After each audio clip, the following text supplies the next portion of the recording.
Eu tive meu primeiro contato com o marketing digital em plena pandemia, quando minha tia e minha mãe decidiram abrir um espaço de terapias e contrataram uma agência para cuidar do marketing daquele espaço, então para produzir um conteúdo ali no Instagram com o objetivo de atrair mais clientes. Foi na mesma época que deu aquele boom de profissionais falando sobre marketing digital na internet. Então meu Instagram virou só isso. Com a necessidade das pessoas trazerem o negócio delas pro digital, surgiu também a necessidade de aumentar os profissionais de marketing digital. Então naquela época ali em junho, julho de 2020, o que mais tinha na internet era curso de social media, curso de gestor de tráfego, curso de copywriter, curso de designer. E eles faziam muitos lançamentos, aqueles lançamentos gigantes de 7 dias de aula. Foi nesse movimento que eu conheci o marketing digital. E acompanhei, inclusive, um desses lançamentos. Achei interessante o tema. E como a minha tia tinha aberto o espaço de terapia, eu falei, por que não assistir essas aulas para entender se eu posso melhorar alguma coisa ali no negócio delas. Acompanhei todo o lançamento, anotei tudo em um caderno, fez super sentido para mim. E olhei pro trabalho que a agência estava fazendo no Instagram, que não tinha nada a ver com o que eu tinha acabado de aprender. Então eu sentei com a minha tia, tive uma conversa com ela, falei, olha, participei de uma série de aulas, isso aqui foi o que eu aprendi, isso aqui é o que eu achei que faz sentido, faz muito sentido fazer de tal jeito, e a agência não está fazendo, porque a agência aparecia uma vez por mês, passava o cronograma de postagens, que eles faziam 3 postagens por semana, se eu não me engano, passava esse cronograma de postagens, minha tia aprovava, fazia o pagamento para eles, e eles só apareciam de novo no mês que vem apresentar o próximo cronograma. E eram postagens muito frias, porque por ser um espaço terapêutico, tinha necessidade de gerar uma conexão com o cliente para ele se sentir confortável o suficiente de fazer uma terapia com você. Mas a agência não pensava por esse lado, então eles faziam postagens muito frias, de fundo de imagem com uma frase de efeito. Não tinham conteúdo, não tinham trabalho ali que fosse realmente trazer clientes para o espaço terapêutico. E vendo isso, eu trouxe para minha tia esses pontos que eu tinha aprendido e alguns mais que eu tinha anotado no caderno, foram muitas páginas de conhecimento que eu apresentei para ela. Ela olhou para mim e falou, beleza, então quando acabar o contrato com a agência, você vai assumir o Instagram do espaço. E assim foi feito. Foi um dia muito simbólico para mim, porque eu assumi o Instagram no dia 1º de outubro de 2020, que foi exatamente o meu aniversário de 18 anos. E eu sempre quis muito trabalhar, mas meus pais nunca deixaram, eles falaram, não, vai focar nos seus estudos. Então, assumir o meu primeiro trabalho, ter o meu primeiro trabalho aos 18 anos, foi muito especial, muito emblemático pra mim. Mas apesar de eu ter começado a trabalhar com a minha tia, eu não encarava aquilo ali como trabalho, quem dirá uma profissão. Pra mim era só um hobby, porque a minha mentalidade ainda estava em estudar, terminar o meu 3º ano do ensino médio, que era a época que eu estava terminando, fiz o meu 3º ano. EAD, inclusive, foi muito chato. Terminar o 3º ano, prestar vestibular e entrar em uma faculdade de arquitetura, porque eu queria ser arquiteta, era o meu sonho de vida ser arquiteta. Então, pra mim, aquele trabalho que eu estava fazendo pra minha tia era só um hobby, pra eu ganhar R$250 por mês, e quando a pandemia voltasse, eu poder usar esse dinheiro que eu tava ganhando com a minha tia pra poder sair com os meus amigos sem ter que pedir dinheiro pros meus pais, porque eu nunca gostei de pedir dinheiro pros meus pais. Esse é o motivo principal, inclusive, de eu ter pedido pra eles pra trabalhar desde muito nova, mas eles nunca deixaram e tudo bem também. Eu sempre arrumei uma forma de ganhar dinheiro, então ou eu vendia alguma coisa na escola, já vendi fine, já vendi carteira de caixa de leite, já vendi figurinha, ou eu arrumava uma forma de economizar o dinheiro do almoço e almoçar no lugar mais barato para economizar o dinheiro para poder usar no final de semana com a minha saída com os meus amigos. Então eu sempre arrumava uma forma de não ter que pedir dinheiro para os meus pais. E quando esse trabalho apareceu com a minha tia, para mim foi a solução de todos os meus problemas. A pandemia ia acabar, eu ia voltar a sair com os meus amigos, eu ia começar a faculdade, eu ia fazer novos amigos que também ia sair com esses novos amigos. E eu não teria que pedir dinheiro pros meus pais, porque eu estava ganhando ali os meus R$250. E segui com essa mentalidade, prestei o vestibular no final daquele ano. E no ano seguinte, já, em janeiro, dia 3 de janeiro, uma amiga da minha tia viu o trabalho que eu tava fazendo no Instagram dela, gostou e pediu pra conversar comigo, porque ela também tava querendo aquele trabalho no Instagram dela pra divulgar, pra aparecer, pra gerar mais reconhecimento e atrair mais clientes. Fiz uma reunião com essa cliente, fechei contrato com essa cliente, ela me indicou em um grupo de outros profissionais da área dela, fechei contrato com mais uma cliente. Quando eu fechei a minha terceira cliente, eu olhei para aquele contexto e falei, opa, isso aqui virou um negócio sério.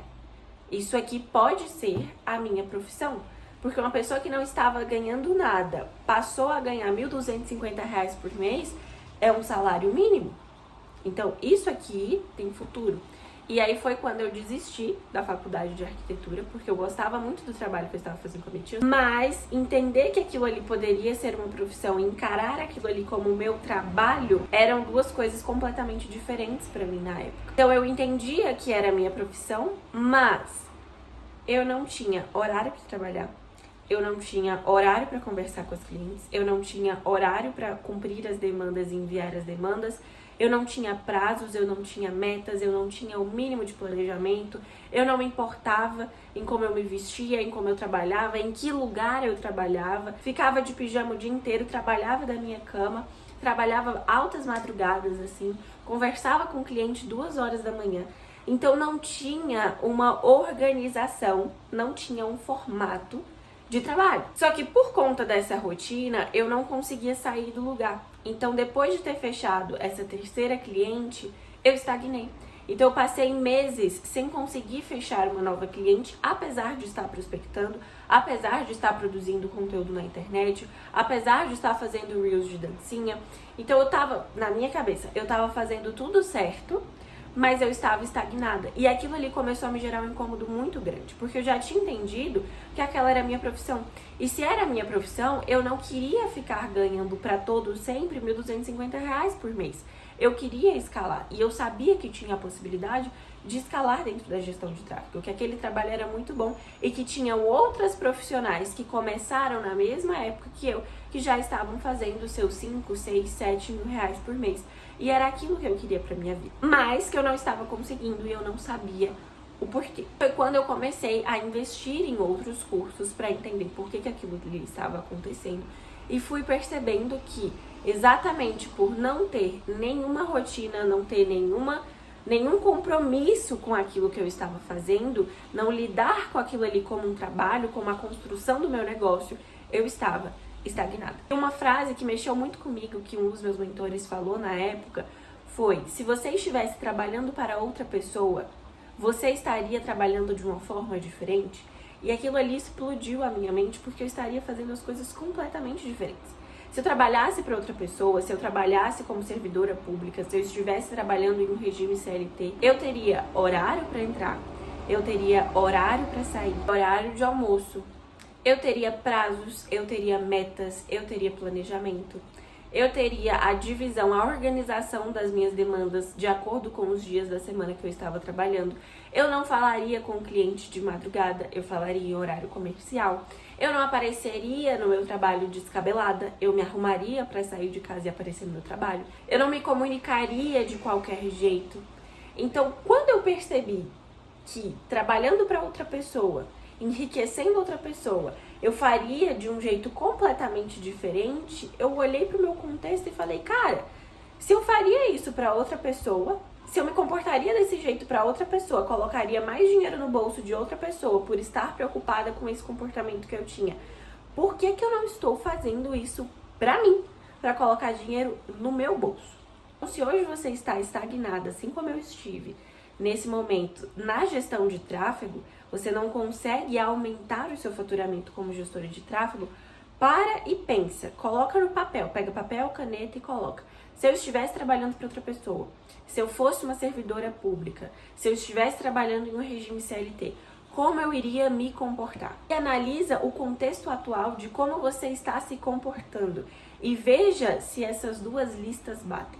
Porque se elas não baterem, você encontrou o motivo por estar estagnada. Seu trabalho como gestora de tráfego é um negócio. Você está construindo a sua empresa e você não vai conseguir prosperar como gestora de tráfego enquanto você não entender isso e começar a lidar com o seu negócio como tal. Comece construindo uma rotina, que horário você vai começar a trabalhar, que horário você vai terminar de trabalhar, porque isso era uma coisa que eu falhava muito quando eu comecei.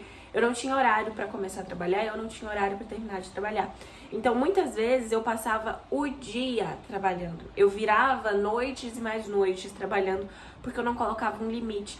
E aquilo ali me dava um cansaço, tanto mental quanto físico, tão grande que tinha dias que eu não conseguia trabalhar. E aí isso prejudicava, porque atrasava as demandas que eu tinha, e aí eu tinha que, consequentemente, continuar trabalhando dias e dias inteiros, virando noites, virando madrugadas, para conseguir dar conta, e no final eu nunca conseguia dar conta, exatamente porque eu não tinha uma rotina. Então estabelece os dias que você vai trabalhar, o horário que você vai começar a trabalhar e o horário que você vai terminar. Você não precisa seguir o horário de um regime CLT, por exemplo. Um dos benefícios do nosso trabalho é ter uma liberdade de tempo. Então, ao invés de colocar a sua carga horária de 8 às 18, defina o horário que você é mais produtiva. Então, Bia, eu sou mais produtiva de manhã. Então, por que não acordar mais cedo, começar a trabalhar mais cedo, acordar às 6, começar a trabalhar às 7 e ir das 7 às 12, e ir das 7 às 13. E na parte da tarde não trabalhar porque você não rende na parte da tarde, mas você consegue cumprir todas as demandas necessárias na parte da manhã. Então a gente tem no nosso trabalho essa flexibilidade. Mas ter flexibilidade não significa que a gente pode ser completamente desleixada com o que a gente está fazendo, que a gente pode fazer de qualquer jeito, em qualquer hora. Outra coisa que é importantíssimo, planejamento. Você precisa ter planejamento, você precisa definir metas que você precisa bater. Ah, eu vou fechar 2 clientes por mês, eu vou alcançar um faturamento de R$5.000 por mês. Defina as metas e coloque mini metas e coloque o planejamento do que precisa ser feito para que você consiga bater essa meta, porque aí você vai trabalhar com um único objetivo, você vai ter mais foco para conseguir cumprir aquele objetivo. Outra coisa, local e vestimenta para trabalhar. Quando eu comecei, eu tinha muito a mentalidade de que o meu cliente vai fechar comigo pelo trabalho que eu presto para ele, pelos resultados que eu gero para ele. Então, pela roupa que eu visto, ou como aparece o meu cabelo, como eu apareço para ele ali. Se você também acredita nisso nesse momento, por favor, vamos seguir uma linha de raciocínio. Nós, seres humanos, a gente leva 3 segundos para criar uma primeira impressão de alguém. E sabe aquele ditado do a primeira impressão é a que fica? Pois é, se o seu cliente ele bate o olho em você e ele te reconhece como uma pessoa com cabelo puro suco do óleo, dá pra fritar batatinhas fritas no seu cabelo. O seu rosto, cara amassada, parece que acabou de acordar. Sua vestimenta, um pijama, um moletom, uma blusa rasgada, uma blusa suja. Qual a impressão que você está passando para esse cliente quando você aparece desse jeito? Que você é uma pessoa completamente desleixada. Que você é uma pessoa desorganizada. Porque se você não tem disciplina para se fazer pronta para o seu trabalho, para receber aquele cliente, para apresentar uma reunião para aquele cliente, apresentar uma proposta, o que garante para aquele cliente que você vai ter disciplina, que você vai ter ordem, que você vai ter cuidado para cuidar do dinheiro, dos anúncios dele, das campanhas dele, da prospecção de clientes dele. Quando ele bater o olho em você, a primeira impressão vai ser negativa. Se você gera uma primeira impressão negativa, as possibilidades de você conseguir converter essa primeira impressão em uma impressão positiva são mínimas e vai demorar muito tempo. E no mundo que a gente vive hoje, que é um mundo imediatista, se o cliente bater o olho em você e ele não sente confiança, ele não sente zelo, ele não sente cuidado, ele não sente profissionalismo, ele vai simplesmente te ignorar e buscar o próximo. Ele vai simplesmente voltar a rolar o feed dele, buscando o próximo anúncio de um gestor de tráfego, esperando o próximo anúncio de um gestor de tráfego, que vai passar tudo isso pra ele. E às vezes não é tão bom quanto você seria. Mas ele vai fechar com esse outro gestor de tráfego que é inferior a você, porque esse gestor de tráfego estava com a imagem alinhada para o que ele queria. Ai, eu não gosto da vida que eu tenho, não faz sentido eu vestir uma roupa muito arrumada, não faz sentido eu pentear o meu cabelo, não faz sentido eu lavar o rosto, passar uma maquiagem antes de começar a trabalhar. Ok, mas você quer ter essa vida que você tem hoje pro resto da sua vida? Porque a gente não se arruma para a vida que a gente tem. A gente se arruma para a vida que a gente quer ter. A sua visão de futuro, a sua eu do futuro, é uma pessoa desleixada, de cabelo oleoso, de moletom rasgado, de roupa suja, de cara amassada? Ou ela é uma pessoa arrumada, uma pessoa segura de si, porque quando você está desorganizada, isso afeta como um todo o seu trabalho. Você não tem vontade de gravar um story falando sobre o seu trabalho se você tá desorganizada, porque o cérebro olha e fala, minha filha, você tá feia, você não vai passar essa vergonha não. Vamos fechar essa câmera, vamos ficar quietinha aqui no nosso. Você não tem vontade de fazer uma reunião pelo mesmo motivo. Você não tem confiança em si, porque você olha a sua imagem ali numa reunião e fala, meu Deus, mesmo que inconscientemente, mesmo que você não perceba isso, mas você olha e fala, putz, eu tô tão feia. Aí sua autoestima vai lá embaixo. Sua autoconfiança vai lá embaixo. Como que você vai passar confiança pro cliente se você não está sentindo confiança em você? Como que você vai vender o seu trabalho se você não gerou confiança de que você é uma boa profissional pro seu cliente? Você não iria trabalhar fora de casa de pijama. Então não trabalhe dentro de casa de pijama. E aí outro ponto importantíssimo, local de trabalho. Se você fosse trabalhar fora, você trabalharia em um escritório, sentada numa mesa, ou você trabalharia no sofá, jogada. Ou você trabalharia deitada na sua cama. Você trabalharia sentado, você trabalharia numa mesa. Você teria um local de trabalho específico para aquilo ali. Tenha um local de trabalho específico na sua rotina hoje. Bia, mas eu não tenho condições de ter um escritório só para o meu trabalho. Tudo bem, trabalha na mesa de jantar. Bia, não tenho uma mesa de jantar. Compre uma mesinha, não precisa ser mesa de jantar, compre uma mesinha daquelas pequenininhas. Coloca uma cadeira do lado e trabalha ali. Não é para trabalhar de qualquer lugar. Porque se você trabalha de qualquer lugar, o seu cérebro ele não vai gerar a disciplina que precisa. Você não vai se concentrar o tanto que você precisa para fazer o que precisa ser feito e ser produtiva naquele tempo que você está trabalhando. E aí quando você começa a fazer essas mudanças de lidar com o seu negócio como um negócio, você começa a sair da mentalidade de empreendedora para a mentalidade de empresária. Porque são coisas completamente diferentes. Toda empresária já foi uma empreendedora, mas nem toda empreendedora será uma empresária. Porque a empreendedora é a pessoa que começa. A gente precisa ser a empreendedora em algum momento do nosso negócio, tá? Não estou falando que ela é ruim, mas que pra gente conseguir prosperar, para que a gente consiga aumentar os nossos resultados, escalar os nossos resultados e ter sucesso dentro da gestão de tráfego, a gente precisa sair da empreendedora. Não dá pra ser empreendedora o resto da sua vida profissional, porque a empreendedora, ela é imediatista. Ela é aquela pessoa que começou, é a pessoa que ainda está aprendendo. É a pessoa que só vê a curto prazo. Eu preciso de clientes aqui e agora. O que eu estou fazendo aqui e agora para conseguir esses clientes? Beleza, eu vou fazer isso aqui. Conseguir esse cliente, beleza, eu vou cuidar desse cliente aqui. Ela fica focada no agora. Eu preciso vender agora, eu preciso atender esse cliente agora, eu preciso cuidar dessa demanda agora. Ela faz tudo sozinha. Ela não escala. Ela só começa. Ela dá o pontapé inicial. Mas é a empresária que começa a tratar o negócio como empresa. E aí quando você começa a tratar o seu negócio como empresa, você começa a cuidar do financeiro, você começa a ver a possibilidade de contratar uma pessoa para cuidar desse financeiro, ou a estudar a como cuidar desse financeiro, caso seja você que vai cuidar dele. Você começa a encarar como uma empresa, então você se porta como uma empresária, você se porta como dona de uma empresa. E isso vai refletir nas suas atitudes, no seu comportamento, na sua comunicação, na sua imagem pessoal. Você começa a ter planejamento e estratégia a curto, médio e longo prazo. E que para manter a sua empresa você precisa de clientes. Então não faz sentido focar em só atrair clientes agora e lidar com esses clientes agora. Você começa a criar estratégias para atrair clientes sempre, para cuidar de clientes sempre. Você começa a ampliar a sua visão para delegar e começar a construir uma equipe, para você não ter que trabalhar o dia inteiro, porque fechando mais clientes, você vai ter consequentemente mais trabalho e mais demanda. Se você for dar conta de tudo, você não vai ter vida. E a empresária, ela tem vida. Por quê? Porque ela começa a delegar.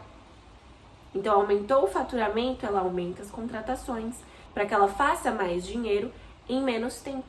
Você precisa fazer a transição de empreendedora para empresária. Você precisa começar a ter visão a longo prazo. Você precisa começar a lidar com o seu trabalho como um negócio, como uma empresa e pensar como empresária e adquirir conhecimento como empresária, de estar conectada com outras pessoas que também têm empresa, para aprender com essas pessoas. Eu trouxe aqui todo o compilado de coisas que eu precisei aprender durante alguns anos para que eu conseguisse começar realmente a prosperar como gestora de tráfego e sair da estagnação que eu tive depois de conseguir ali a minha terceira cliente.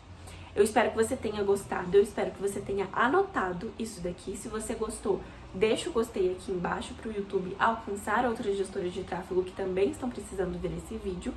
E eu te vejo na semana que vem. Tchau!